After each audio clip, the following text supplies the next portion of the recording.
An original thought came to me while I was sending an email to my lawyer. All right, I might as well just tell you what the email to my lawyer was right off the bat. You know, I noticed in going over my divorce documents that the judge very casually insults me in passing, makes a judgment on me psychologically in passing in these documents.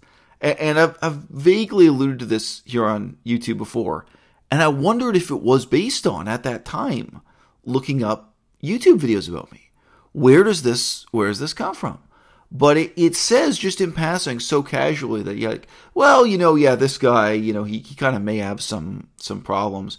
He seems to lack empathy. He may lack the capacity for empathy. Now, I have no idea. I was not able to attend court. I was not able to be there in person. I was not able to talk to the judge. I have no idea what ridiculous arguments or evidence my ex-wife's lawyer presented to the court. I have no idea. But what I just wrote to my own lawyer now was, look, if somebody says in court, if somebody says to the judge that I'm dyslexic, there has to be an empirical test where I can go and get tested and then say to the court, no, I'm not dyslexic, and I can prove it. Here's the proof. Okay, so the judge has to retract this statement, or you can't judge me on the basis of the assumption that I'm dyslexic. If somebody says that I'm diabetic in court, there must be some test I can get. I can go to a hospital, I can go to a doctor, I can go to a specialist.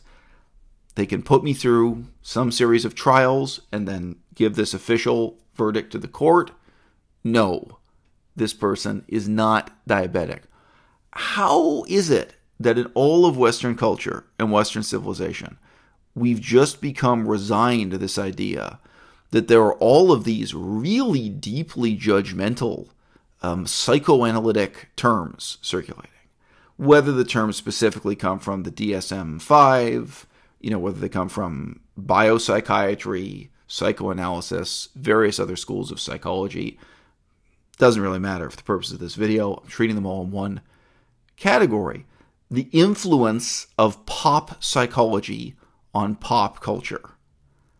When I asked this question to my lawyer, what occurs to me is this, looking back at, my lifetime, now 40 years old, and about the last 200 years in terms of what I did in religious studies.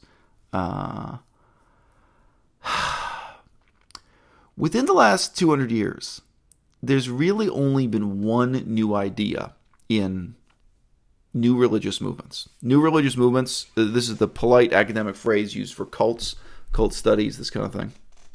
When you look at what happened in fringe religious groups in the last 200 years, the hocus pocus hasn't changed since the Dark Ages. There's a lot of magic, there's a lot of manipulation, things like cold reading techniques, and some of those things haven't changed in 2,000 years. Some of them we have on the record going back to ancient India or ancient Greece and Rome.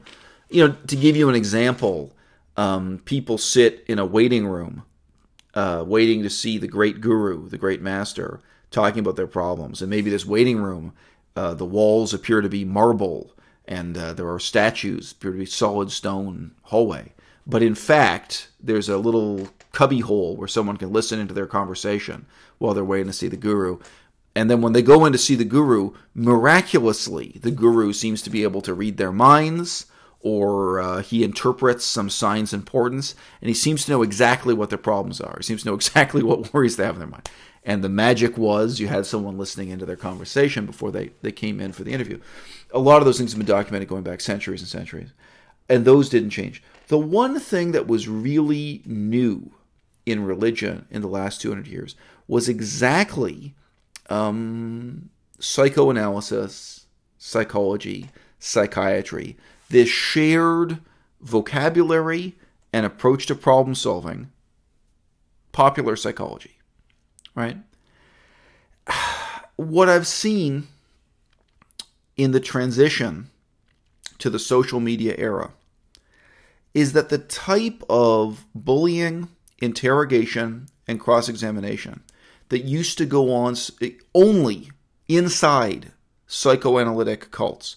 I really just mean any kind of cult influenced by pop psychology, psychiatry, or you name it. There are many, many examples of this, but obviously Scientology is one on a pretty large scale. Scientology was really built around a psychoanalytic form of confession. The person sits there and holds the magic e-reader, holds these electronic, measurement devices, and then confesses his or her sins and what they've been thinking about, and talks about their repressed feelings towards their brother and their parents, these kinds of things. Again, you can actually see YouTube videos showing this. This is an adaptation of some of the methods and, again, jargon from psychology and psychiatry, and then it's put into a powerfully charged, faith-based, hierarchical situation, where, of course, the leaders of these cults, these new religious movements, they want your faith, they want your devotion, they want your adherence, they want your time, and they want your money.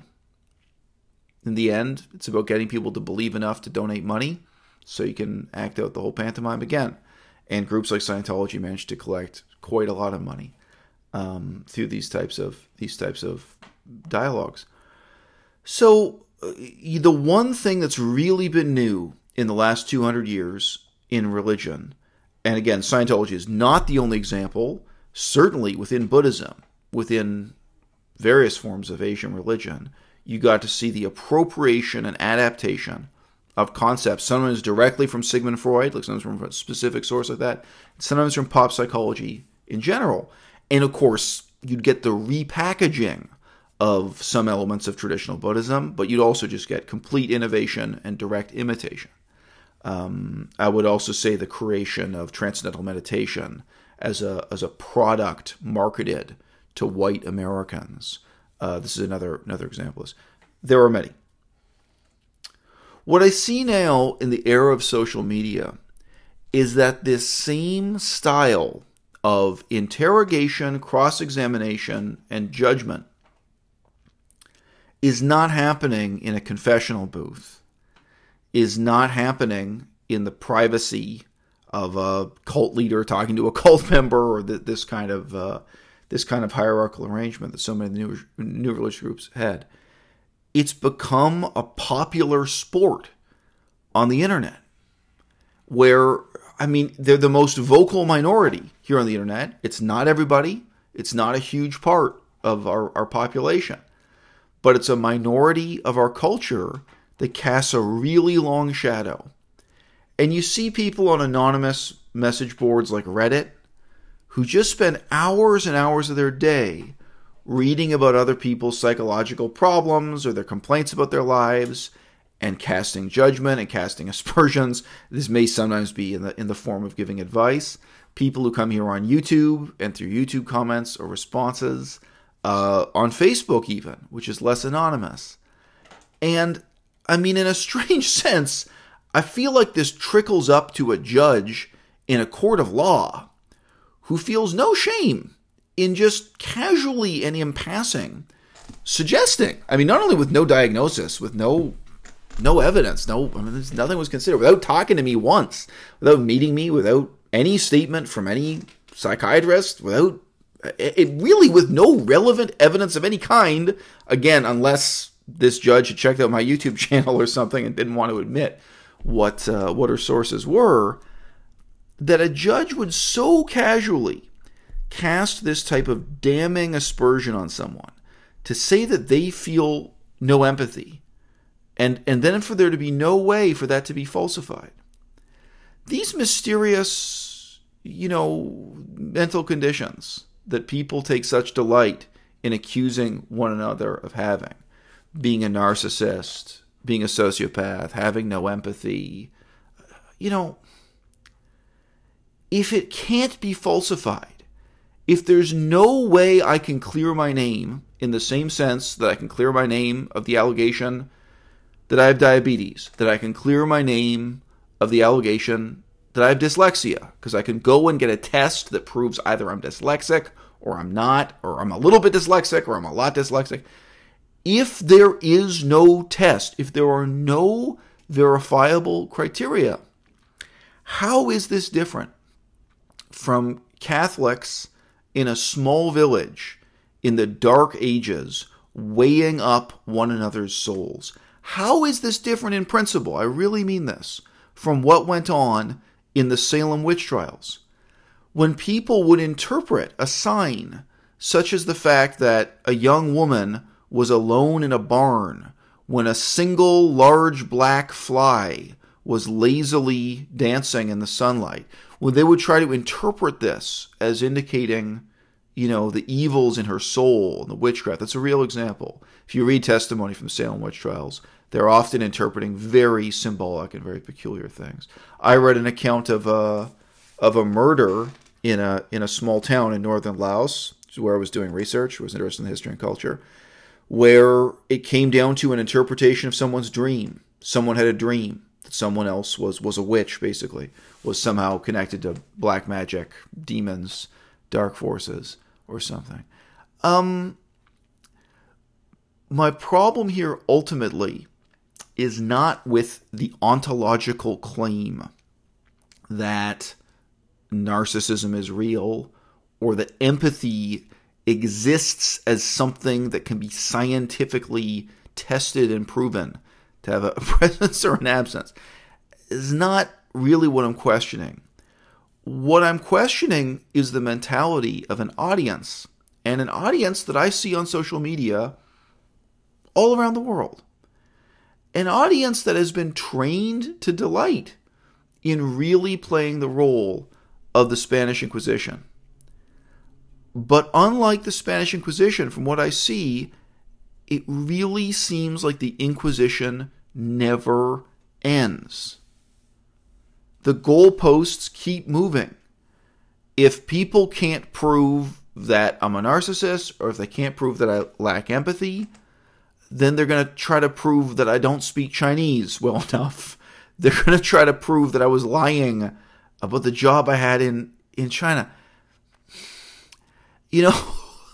This is an inquisition, and I don't feel I'm especially marked out for it. I really don't. I don't think I've received the worst of it. I don't. I think there were a lot of people who are the targets of this to a much greater extent. For whatever reason, they're more appealing targets, or they're more porous, or what have you.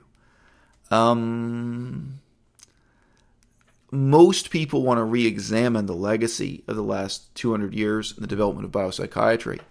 Obviously, in terms of the negative impacts on the patients, people who are now living with brain damage due to electroshock therapy, due to biopsychiatric drug treatment, neuroleptics, antipsychotics, antidepressants, drugs that are now absolutely proven to cause brain damage, to have very serious negative side effects the rest of your life, and the benefits are not proven, or in some cases have been proven to be nil, which is to say no better than placebo. Okay, that's one impact of the last 200 years of that cultural and pseudoscientific development. And of course, I've already mentioned, there's this kind of focused, specific, peculiar influence that popular psychology had on the development of groups like Scientology, new religious movements, and cults. What I'm most afraid of is the impact on the other 90% of us who don't fall into either one of those categories. Because it seems to me that has become the stretching rack, that has become the inquisitor's tool that people have come to regard as their Sunday night entertainment, to be applied to anyone they can get their hands on, and with certainly no purpose in mind of in any way helping the person on the other end, who is thus, in a sense, being analyzed.